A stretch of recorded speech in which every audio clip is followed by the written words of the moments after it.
ठीक है, ठौंच मैं तुम्हें पौफनाक बरगद के पेड़ की एक कल्पनात्मक कहानी सुनाता हूं। बहुत पुराना और रहस्यमय जंगल था। उसी जंगल के बीचों बीच एक विशाल पौफनाक बरगद का पेड़ खड़ा था। कहते हैं कि उसका नाम पौफनाक इसलिए पड़ा क्योंकि जब भी हवा उसकी जड़ों और शाखाओं से टकराती तो उसमें से एक गहरी पौफ पौफ जैसी ध्वनि निकलती। यह आवाज पूरे जंगल में गूंज जाती और सारे जीव जंतु समझ जाते कि पौफनाक बरगद जाग गया है।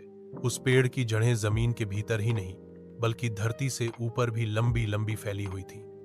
उन जड़ों के बीच छोटे छोटे तालाब बने रहते थे जिनका पानी कभी सूखता नहीं था। जंगल के सारे जानवर और पक्षी उस पानी से अपनी प्यास बुझाते।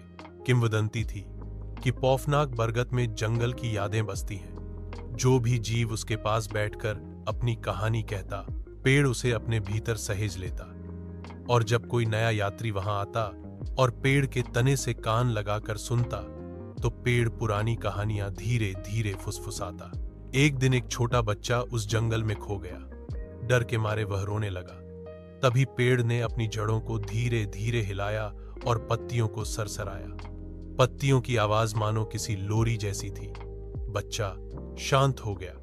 फिर पेड़ ने अपनी गहरी पौफ पौफ ध्वनि से जंगल के पक्षियों और बंदरों को बुला लिया। सब मिलकर उस बच्चे को उसके गांव तक पहुंचाए।